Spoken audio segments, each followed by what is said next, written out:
everyone's distracted chasing crypto and flipping NFTs, Jeff Bezos is buying farmland. Quietly, strategically. He's not planting tomatoes or retiring as a farmer. He sees what most don't. Control over land and water means control over people. And he's buying that control, acre by acre. First, think about how everything's getting more expensive lately. Your favorite chips cost more. Gas is pricier. And rent? Don't even get me started. That's inflation. It means your money doesn't go as far as it used to. So if you got a lot of money like Bezos, you don't want it just sitting around losing value. You want to put it somewhere safe, somewhere that grows in value. That's where farmland comes in.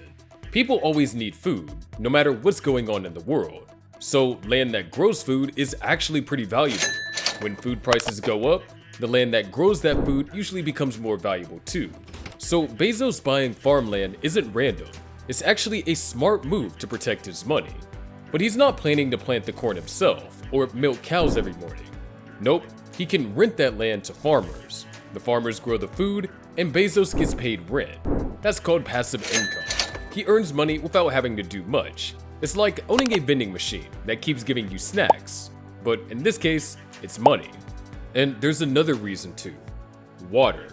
Some of the farmland comes with water rights, which means that the person who owns the land also controls the water under or around it. With climate change making water harder to get in some places, that water becomes super valuable. Owning farmland could also mean owning the water that keeps the crops alive.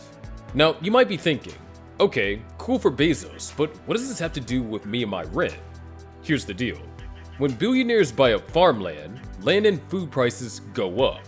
When food gets expensive, everything else follows. That includes rent because people spend more on basics and landlords know it. So no, it's not just some rich guy buying dirt. It's a calculated move with real consequences. Bezos isn't buying land for fun. He's thinking long term, and that strategy affects your short-term budget. If you're tired of being blindsided by moves like this, hit like and subscribe. It's free, and staying ahead beats falling behind. Okay, so let's talk about something that you might not immediately think about when it comes to farmland. Water. Yeah, that clear stuff we all need. In many places, especially in the US, owning farmland can mean owning the rights to water on or under that land. And let's be real, with the planet getting warmer and water becoming scarce in some areas, these water rights are becoming like gold. Think about how much water farming needs. It's a lot. So if someone like Bezos starts buying up a lot of farmland, he's not just getting the dirt, he might also be getting control over a pretty vital resource. Some folks even think that in the future, water could be as important and as valuable as oil is today. That's a big deal. When the cost of basic stuff like food goes up, it affects the whole economy. And guess what? That can even have a ripple effect on things like rent.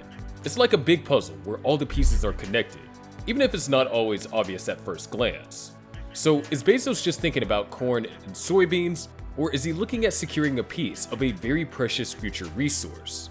It's definitely something to think about. Alright, so we already talked about the usual reasons Jeff Bezos is buying up farmland, right? Stuff like making safe investments, beating inflation, and making extra money without doing too much. And yeah, those are all smart reasons. But here's the thing. When someone has that much money, you start to wonder, is it only about money? Come on, let's think about it. Lately, some rich people have been talking a lot about helping the planet, and Bezos is one of them. He actually started something called the Bezos Earth Fund. It's this big project where he's putting billions of dollars into saving nature, fighting climate change, and even changing the way we grow food. So maybe, just maybe, he's buying farmland to help out with all of that. Instead of using that land just to make money, what if he's trying out new ways of farming that are better for the earth? Like farming that doesn't hurt the soil or use too much water. That kind of farming can help slow down climate change and even protect animals and plants. And guess what? When you own the land, you can control how things are done. So if he wants to test cool new eco-friendly farming ideas, owning the land makes that way easier. And here's another big idea: feeding people. The world's population keeps growing, and we need more food to feed everyone. But farming the old way isn't great for the planet. So Bezos might be thinking, hey, if I buy this land, I can help grow more food in a better way. His Earth Fund is already working on stuff like this, changing food systems so people eat better, and the earth doesn't suffer. Skepticism surrounds Bezos' farmland investments, with concerns about the impact on small farmers and the concentration of power. Like, what is it meant for? While purely altruistic motives are questioned, a blend of financial prudence and environmental concern is possible given his resources and the scale of his acquisitions. Regardless, his significant land holdings carry the potential to reshape future food costs and farming practices, affecting a wide populace.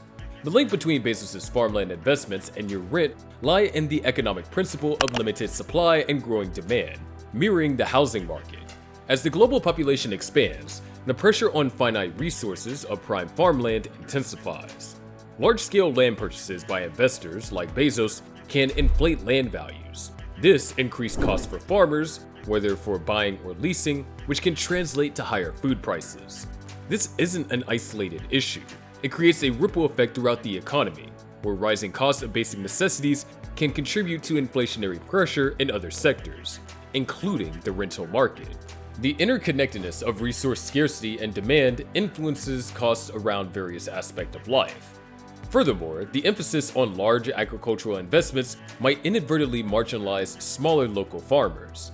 This trend towards land consolidation could negatively impact the diversity and accessibility for food production, potentially exacerbating existing economic inequalities by concentrating vital resources in fewer hands. So is Jeff Bezos single-handedly causing your rent to go up by buying farmland? Not directly, of course.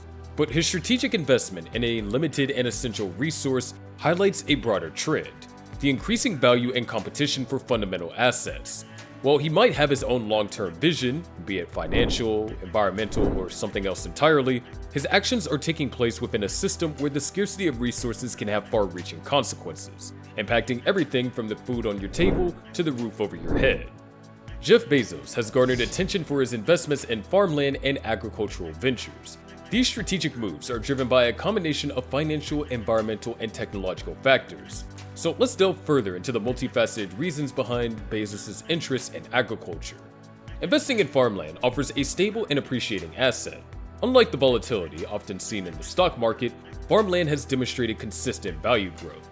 This stability provides a hedge against inflation and economic downturns. For instance, during the 2008 financial crisis, while many investments plummeted, farmland values remained resilient. This makes agricultural land an attractive option for investors seeking to diversify their portfolios and mitigate risk associated with more volatile assets. Think of it like this: owning farmland can be a pretty chill way to earn. You can just rent it out to farmers who do all the hard work of growing food, and you collect rent. Or, if you're feeling a bit more involved, you can even sell the crops directly. Either way, good farmland can bring money in year after year, without you having to break a sweat in the fields, making it a solid long-term investment, right? Combining profits with purpose in a world facing serious environmental and food security challenges. While billionaires buy up farmland, what's left for the rest of us? If that makes you think, definitely like and share. And if you thought that this was wild, wait until you see the anti-human business that's happening deep underwater. Subscribe now to learn more.